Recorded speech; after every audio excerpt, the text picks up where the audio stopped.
Thank you, Joe. Thank you. Okay, let's start off with the formalities first. So my name is AJ, and I'm really, really happy and psyched to be here. I want to get some more energy going. It's like the evening on a Sunday night. Sundays are always super quiet for me, although I've been traveling back to back for the last couple of weeks. But I want to get some energy out here. So I want to start off by saying, who really knows more about blockchain? If you were to rate yourself between 1 to 10, shout out the number that you think you place yourself on in terms of knowing blockchain and crypto, right? So when I count to 3, shout out the number that you think you sit on, right? 1, 2, 3. 1. Okay, let's rewind that. Again, one more time with more energy. 1, 2, 3. All right, how many ones? How many ones? Hands up. Okay, how many 3s? How many 5s? Okay, how many 7s? All the speakers in the back, right? How many 9s? Whenever I go anywhere, nobody goes with 9 or 10 because they're like, okay, that sounds pretty pompous and arrogant. I'm not going to say 9 or 10. So I place, okay, interestingly, funny thing, I place myself at about 7, right? Because I think there's a lot of stuff. I find it really weird how people go around. I don't know if how many of you guys are on LinkedIn? Anybody on LinkedIn? Okay. I find it really weird how almost every third profile and second profile you see now, you have people calling themselves an expert in something, right? I find that really weird because I don't think anybody's an expert in anything at this day and age. And let me tell you why. Let me tell you why. Right? With the body of knowledge that we have, that we call the internet, every field out there is growing exponentially day on day, right? If you look at the research right now in terms of learning, actually close to about 37 megabytes of new information for any industry across the board is being added per second to that field online, right? So do you think it's possible for someone to call themselves an expert in this day and age if even a minute passes by and you've got a total of 37 megabytes per second being added to the internet of that field? Do you think anybody can call themselves an expert? An expert means somebody who knows everything about that field, and I just feel like nobody's an expert. So when people come to me and say, oh, so AJ, you're a speaking expert, and I'm like, no. You're a blockchain expert, and I'm like, definitely not. Because I just don't think experts exist. So what am I here to do today? Like, what am I here to talk about? Well, the title of my talk today is Shit No One Will Tell You, right? And what I'm gonna do is, and this is why I told Joe that what I wanna do is I wanna go first because my talk is not going to be technical. It's not going to be technical at all. It's going to be about how blockchain is changing the world and how the layperson needs to understand the value and the importance of this technology and to put it into context as to how the world is going to change very soon. Within the next 5 to 10 years, not just Malaysia, but everywhere in the world, you're going to see a massive impact, not just because of blockchain, but because of other emerging tech like artificial intelligence, cybersecurity, IoT, you name it, it's going to change, right? So without further ado, I'm going to start. And I'm going to just keep an open mind, right? So I don't have a clicker today, forgive me. So I'm going to have to constantly wink at her every time I want to change my slides, right? So, all right. So a lot of people talk about how blockchain, when you meet somebody, you would tell them like, okay, so tell me, AJ, tell me more about blockchain. The other day I was in the lift with somebody in my condo and they were like, AJ, tell me what the blockchain is. Tell me exactly what the blockchain is. And I think it's really important for people to understand that the technology aside, blockchain is just about trust, right? A lot of people in this audience, the ones who said 1, 3, and even 5, right? The easiest way to talk about how blockchain is going to change the world is going to be that you and I will be able to trust each other a lot more, a lot quicker, in a very quick period of time, in a very short span of time, right? So if the internet was about connecting all of us, blockchain is about us being able to trust one another. And I'm going to go through some use cases, 10 use cases that will blow your mind around how blockchain is already changing the world, right?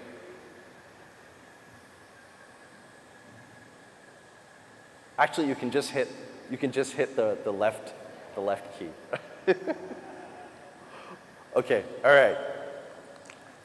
So on the topic of trust, right? Why did this begin, and how did this all begin? How did blockchain really begin, right? It really began because a couple of guys around the world were seriously pissed at the banks. And they finally had enough, and so just went, literally, I hope this doesn't go viral, but like they just went, fuck banks, right? And that's really what happened. They had a group of people around the world who started getting really fed up about how we live in a world where we depend more on banks, insurance companies, realty companies. We depend more on a company or an institution in order for us to live better lives. And if we don't depend on them, we end up living very, very difficult lives. Imagine you and I right now, without the blockchain, without cryptocurrency, imagine us living a life without the bank. Can you send money to someone? Can you interact? Can you transact if you don't have a bank account? No, right? So really, people talk about how blockchain started because of something amazingly glorious. But actually, the truth is, nobody's going to tell you this. It was just a group of guys who actually got together and said, enough is enough. Fuck banks and fuck everything else that's getting in the way. We want to live peer-to-peer, human to human. And that's how the journey began. Wink. Right. So in 2009, this gentleman, and I don't know how many of you recognize, let's do a quiz. Who recognizes this gentleman? Right? Okay, we've got the guy who said 7 out of 10, who's raising his hands perpetually. Anybody else recognize this gentleman? Satoshi Nakamoto, right? Now, a lot of people, there's a lot of controversy around this. A lot of people are like, they've got different opinions about who really started the whole trend of blockchain, where did it happen, how did it start. But the truth is, this guy is the one who really made it and put it on the map, right? Now, to say that he made it is probably a stretch. He actually created Bitcoin, which is the most, I think, publicly renowned blockchain in the world right now. But he's the guy who really put it on the map. Now, if you look at, could you play the video? It's like a video, actually. If you look at what he did, right? So essentially what happened with Satoshi Nakamoto is, in 2009, he wrote this white paper, and he talked about a proof of work chain. He didn't even call it blockchain. He called it a proof of work chain, right? In which he talked about the world where you and I could transact with each other and use a currency that didn't require a middleman. Who's that middleman? The banks, right? In 2009, fast forward, today, we have Bitcoin, which is probably going to remain, at least for the next 5 years, the most valuable cryptocurrency in the world right now, right? Currently, as if I'm not wrong, it's probably at about $7,000 plus as of yesterday night. I'm not too sure if it's fluctuated again. But for all of you who are looking to dabble in crypto, I would strongly recommend that if you've got cash that you don't need, invest in Bitcoin. You will thank me and the other speakers in the future. Trust me, a lot of people come up to me. The second I tell them I'm in blockchain, they immediately go, oh, money game, scam, money game, scams. That's not true, right? I'm telling you right now, crypto is the future, digital currency is the future. It's inevitable. I promise you in the future, you're gonna be looking at banks that are gonna be joining this bandwagon. Pretty soon in the future, you're not gonna even have banks the way you look at them now. They're gonna be not accounts, they're gonna be holding your keys for your wallet, for your crypto wallet. So things are gonna change in the next 5 to 10 years, not just in Malaysia, but globally. This is a global revolution, right? Wink. Now, to simplify, what is blockchain? For the ones who put up 1 and 3, let me just simplify it for you, right? A lot of people will tell you these really fancy words and these technical jargon about what blockchain is. But blockchain really is just a database, right? Now, people are gonna tell me, okay, what's the big deal about a database, right? Well, let me put it this way. If all of us have the same database, each and every one of us right now in this room, we've got the same duplicated copy of the database, and I change something on that database, and everybody else also has the same copy.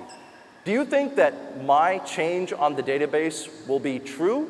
Or will you guys have the real version? Do you think the truth will change because one person changed the entire database? No, right?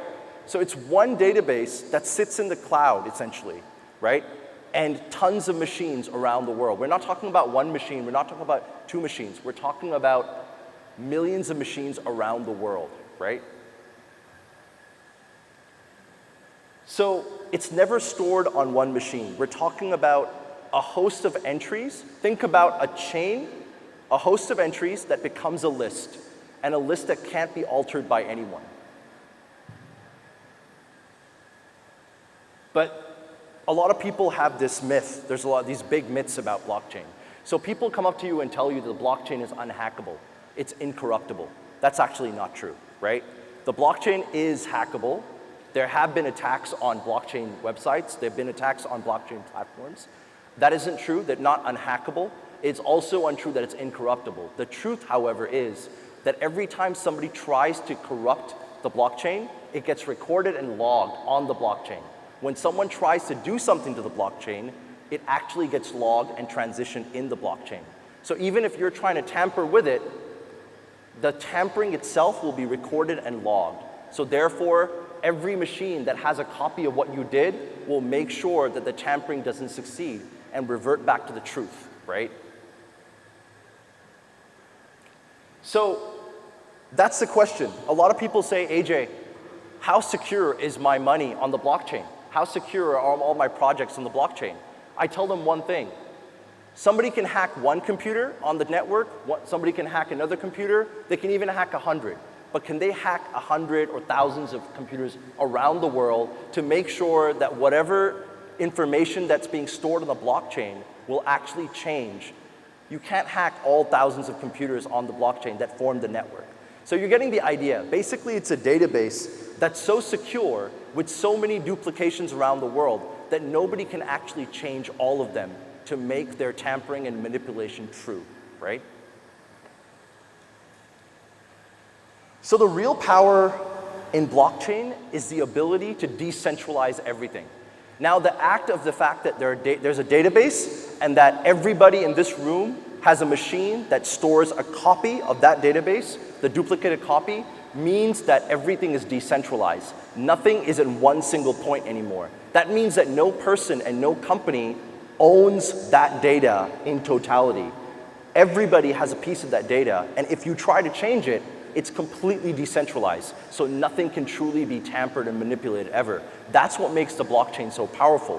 What does this mean, though? I'm going to present 10 use cases later on that will blow your mind around how the blockchain is making problems, old problems, go away with a new technology, which is blockchain itself, right? So it's pretty simple, right? Essentially building a blockchain is pretty simple. You essentially create blocks of entries. As you can see, each block is connected to the other. This is a quick recap for the newbies. The transactions are locked together in a chain. And finally, each block is added to the next in an irreversible chain, and everything is logged. So let's go to the use cases now. So I want you guys to check out this video, because this video is the most famous public blockchain in the world, right?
How many of you understood the video?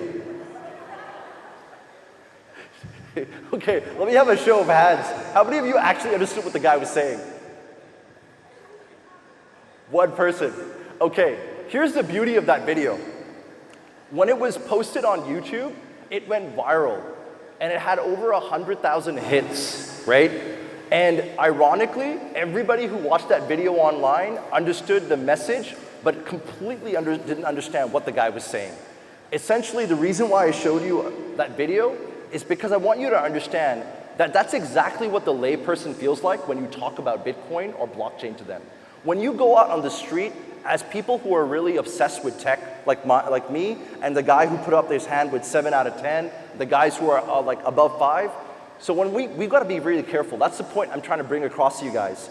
We have to be really careful when we talk about tech to people, because the magic of the whole transformation of economy doesn't come from people being able to explain the tech in most technical terms. The magic comes in being able to translate that technology into something more human, right?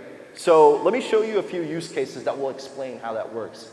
Today, right now, there are over 50 use cases around the world for blockchain. I'm going to just show you 10 of them that will blow your mind. Wink. Right? Number 1, imagine a world where voting can't be tampered with. In Switzerland right now, they're actually taking measures to put their entire voting rights onto the blockchain, which means that there will be no gerrymandering. And that means that we're going to live in a world, give it 5 or 10 years or live in a world where people will no longer be able to rig voting, right? Now, I can think of a couple of countries. I don't know, I hope there are no Americans in the house tonight, right? But I could think of a couple of countries that could definitely benefit from this use case, right? I mean, if you don't want to have Trump come back in power, because I certainly don't want to see Donald Trump come back in power, no offense to Trump supporters in the house, right? But the ability for you to actually have elections in this day and age with social media, and they can still be gerrymandered, and people can still tamper with it, the way that the scandals coming out in the White House right now, it goes to show you how badly the blockchain is needed in this world, right? So Switzerland is leading that effort. Number 2. So former Guns N' Roses drummer has started up a startup around on the blockchain where it's called Artbit. And guess what, guys?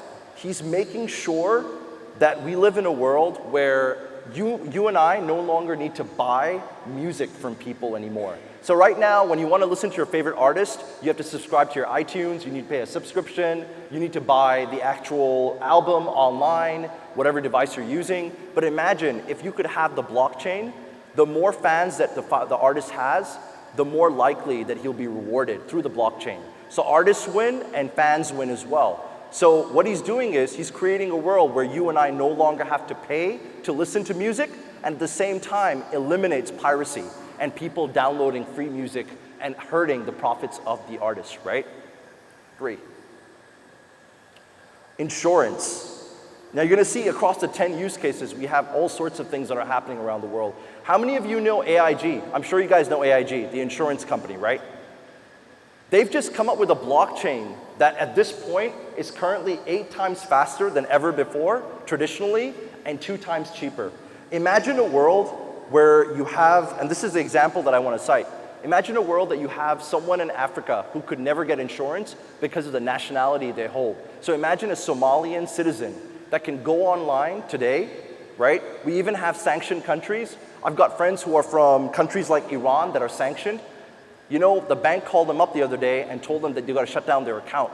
No joke, I'm not joking. I have Iranian friends in Malaysia who actually had banks calling them and telling them that, I'm sorry, sir, we're going to have to shut down your account because of the US sanctions and because of the Banking Financial Services Act, right? So we're living in a world where lots of people, because of their nationality, because of their political exposure, they just can't function the way you and I can.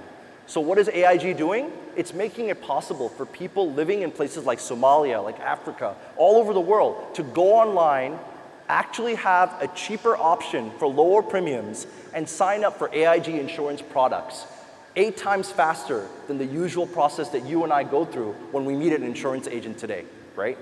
4. Right, e-commerce, this is my favorite. So Jeff Bezos and Amazon is working with Ethereum for, I don't know if you guys, I'm sure a lot of you don't know Ethereum. Ethereum is also a very, very famous blockchain that is known for its ability to create smart contracts, right? Smart contracts are basically a fancy word for you to be able to create a program that sits on the blockchain, right? Now, what Amazon is doing is making sure that every time you buy something, it truly is what it says it is. Now, how many times, I'm sure you guys associate with me, how many of you have gone on Lazada, Zalora, or any of these platforms and bought something that looks really awesome, but what gets to you is completely not what was shown? How many of you have had that situation before? Have you ever had a quality issue like that? I've had that before, and this is actually a real example. I've actually ordered an online authentic cashmere sweater. This is me, right? That was apparently 100% Calvin Klein, but what I got was, well, Calvin Klein, right? From China. And that's literally a real life story that happened to me. So what I'm saying to you right now is, what if you could have a blockchain technology that allows you to make sure that you don't actually ever have to face that same situation again? Fake goods become extinct. People, what they're selling online truly becomes what it really is that reaches your doorstep. Journalism. This is something that's really, really cool as well. There's a group in the US called Civil right now. What they're doing is they're making sure that they use blockchain technology to allow the reporter or the victims of the crime or the event that takes place. They put that information on the blockchain and they make sure that by the time it reaches the news channel, there is no adulteration or no changes in it. We live in a world right now where we all believe that mainstream media is tampering a lot of the information that we receive. A lot of the stuff that you and I see on CNN, with all due respect, is completely garbage, right? It's all been adulterated, it's all based on agendas. So blockchain is even going to great lengths on journalism to ensure that everything stays as it was reported, which is a beautiful thing because it means that we will find out the truth in a much quicker and a more efficient manner. Taxation, right? How many of you guys have had to file taxes like I do every year and it's a pain in my ass? I'm sure you do. The ones who don't put up their hands, I would have things to worry about, guys. So file your taxes, please, right? So in China right now, there is an organization called the I can't even pronounce it, REXKL network, right? And that network is automating taxes on the blockchain for you. So there are a group of citizens in China right now that are piloting it that allow you to automate your taxes on the blockchain that have a much smaller verification because the blockchain guarantees your identity. It doesn't have to be verified. There's no KYC. So what does that mean? It means essentially you can do your taxes completely autonomously. You no longer need to actually worry about it being done manually or human error being involved for you paying more taxes or less taxes, right? Number 7, pharmaceuticals. This is one of my favorites. Over 1 million people die because of counterfeit pharmaceuticals around the world, right? I don't know if you guys can imagine this, but in places like Africa and China right now, there are kids that are dying because a version of Panadol that was bought by their parents wasn't really Panadol, and they ended up actually dying instead of being healed and actually being better from whatever sickness they had at that point. So this is a huge problem, and the blockchain can make this completely extinct. And this is already happening. Pfizer is working with other pharmaceutical companies around the world to make sure that counterfeit drugs become extinct, right? Number 8. Right, this is probably the most odd and the most unbelievable. And I think this will blow your minds, right? So in the US right now, we have a registry for pedophiles. So if you go and stay somewhere in the US, in any neighborhood, you can access the pedophile registry and see where's the closest sex offender for young minors living near you. And if you're comfortable living in that neighborhood, you can. Otherwise, they tell you transparently where pedophiles live around you. Now, the concept of jails, there are states in the US right now that are actually trying to make jails extinct. How are they going to do that?